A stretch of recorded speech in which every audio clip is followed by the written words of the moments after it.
UP लेखपाल की जो श्रृंखला मैथमेटिक्स की चल रही थी उसमें थोड़ा सा डिले हो गया, उसके लिए हम क्षमा चाहते हैं। तो आज जो सीरीज़ है उसके बारे में हम आज प्रॉफिट लॉस लेके आए हैं, तो चलिए फटाफट शुरू करते हैं। देखिए, प्रॉफिट लॉस में हमें कुछ टर्म्स के बारे में जानकारी होनी चाहिए, कुछ हमें टर्म्स पता होने चाहिए। जैसे सबसे पहले हम सीपी को समझ लेते हैं। सीपी मतलब होता है कॉस्ट प्राइस, यानी आपको पता होगा कॉस्ट प्राइस होता है। एक एसपी होता है, और अगर सीपी एसपी प्रॉफिट लॉस यानी परसेंटेज प्रॉफिट और परसेंटेज लॉस, यानी 4 टर्म्स को हमने समझ लिया तो प्रॉफिट लॉस हमारा ख़त्म हो जाएगा। तो देखिए, ये क्वेश्चन क्या कह रहा है, एक व्यक्ति 420 रुपये में एक बाइक जो है खरीदता है और 15% का लाभ लेकर उसको बेच देता है, तो बाइक का विक्रय मूल्य ज्ञात कीजिए।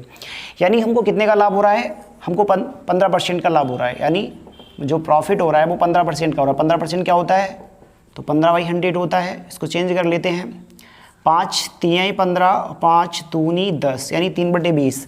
अर्थात हम ये कह सकते हैं कि वस्तु जो है वो कितने का है, सीपी कितना है, 20 है। और कितने का लाभ लेता है वो, क्योंकि ये लाभ है तो यहाँ पे कितने का लाभ लेता है, 3 का लाभ लेता है। ठीक है, यानी सीपी कितना है वस्तु का, 20, और वो लाभ कितना लेता है, लाभ कितना लेता है, 3 का लाभ लेता है। तो सेलिंग कितने में बेचेगा, ये चालाक आदमी है ना, 3 का लाभ लेके बेच देता है। तो 20 में खरीदता है, 3 का लाभ लेके बेचता है, तो 23 में ना बेचेगा उसको। अब 20, यहाँ देखिए, एक व्यक्ति 420 रुपये में एक बाइक खरीदता है, तो ये 20 में ये खरीदा ही तो मूल्य है, तो इसको हम 420 से रिप्लेस कर देते हैं। देखिए, 20 से हमें 420 लेके आना है, तो 0, यानी हमें गुणा कितने से करानी पड़ेगी, 21 से गुणा करानी पड़ेगी। 21 दूनी 42, 420, तो हम इधर भी 21 से गुणा करा देते हैं। कितना आ जाएगा, 21 3 63, और 21 दूनी 42, 6 48, 483 रुपये। हम इसको ऐसे भी कर सकते हैं इस तरीके से, यानी 20 की वैल्यू कितनी है, 420, तो 1 की वैल्यू कितनी हो जाएगी, 420/20, 20 से काटेंगे तो आ जाएगा 21। ठीक, 21 आ जाएगा।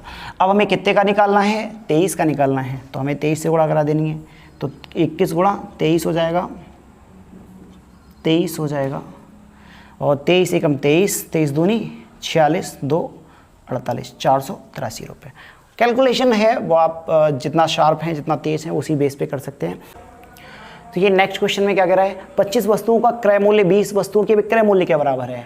देखिए, यानी 25 का सीपी बराबर है 20 वस्तुओं के विक्रय, 20 का SP selling price, selling price means विक्रय। तो और हम सीपी को लिख सकते हैं 25 का क्रय लिख सकते हैं। तो 25 वस्तुओं का सीपी यानी 25 वस्तुओं का क्रय 20 वस्तुओं के एसपी यानी विक्रय के बराबर है। तो देखिए, का से का कट जाएगा, ठीक, दोनों तरफ, और ये 25 का जो सीपी होगा वो किसके बराबर हो जाएगा, 20 का एसपी के बराबर हो जाएगा। तो सीपी को सीपी रहने दीजिए, इधर से एसपी इधर से ले आइए, 20 को उधर रहने दीजिए, इधर से 25 चला जाएगा।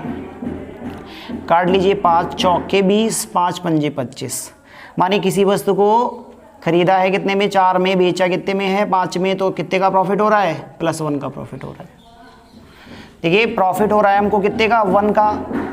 और अभी बताया प्रॉफिट या लॉस किस पे होता है, हमेशा सीपी पर होता है। प्रॉफिट लॉस किस पे होता है, सीपी पर होता है। तो देखिए, इसका सीपी कितना है, 4, तो 4 के रिस्पेक्ट में परसेंटेज बनाना है इसको, तो हम इसको परसेंटेज में 100 से गुणा करा देंगे।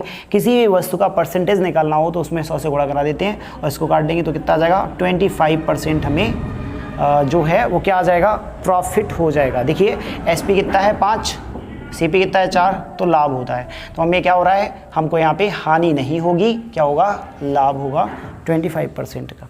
तो इस क्वेश्चन में कह रहा है कि एक व्यापारी 25 मीटर कपड़ा बेचकर 5 मीटर कपड़े का विक्रय मूल्य प्राप्त करता है, तो लाभ ज्ञात कीजिए। तो इस क्वेश्चन में प्रॉब्लम हमें ये है कि सीपी नहीं पता है। 25 मीटर कपड़ा बेचा, मान लेते हैं हम, ऐसा मान लेते हैं, माना कि 25 मीटर कपड़ा जो है का विक्रय मूल्य, हम मान लेते हैं ऐसा कि हमने 25 रुपये में बेच दिया, 25 मीटर कपड़ा 25 रुपये में बेच दिया, तो हम ये मान सकते हैं कि 1 मीटर कपड़ा हम कितने में बेच देंगे, तो हम 1 रुपये में बेच देंगे। और 5 मीटर कपड़े का विक्रय मूल्य यानी 5 मीटर कपड़ा फिर हम कितने में बेच देंगे, तो 5 मीटर कपड़ा हम कितने में बेच देंगे, 5 रुपये में बेच देंगे। तो अब यहाँ पे देखिए चीज़ें क्लियर हो गई हैं, यानी एसपी कितना था, 25 रुपये, विक्रय मूल्य 25 रुपये था, और 5 मीटर कपड़े का विक्रय मूल्य प्राप्त करता है, यानी 25 मीटर हमने कपड़ा बेचा तो 5 मीटर कपड़े का विक्रय मूल्य प्राप्त हुआ। तो इसका मतलब क्या हुआ कि हमारा ये क्या है, ये हमारा प्रॉफिट हो रहा है। प्रॉफिट कितना हो रहा है, 5 रुपये का प्रॉफिट हो रहा है।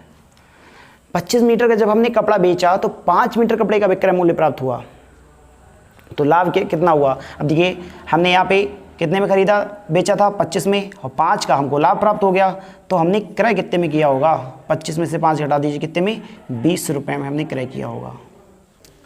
5 का लाभ हो रहा है, किस पे होता है लाभ, सीपी पे होता है, अपॉन 20 इंटू 100 कर दीजिए, और ये कितना बन जाएगा, प्रॉफिट बन जाएगा, परसेंटेज प्रॉफिट। ये बनाने का तरीका 5 एकम 5 चौके 100, या 4 से काटेंगे तो जगह 25, यानी 25% का हमारे लिए प्रॉफिट हो जाएगा। यहाँ पे आपको विशेष बात ध्यान रखनी है, विक्रय, और यहाँ 5 मीटर कपड़े का, और यहाँ बेचकर, मतलब ये भी क्या है, विक्रय।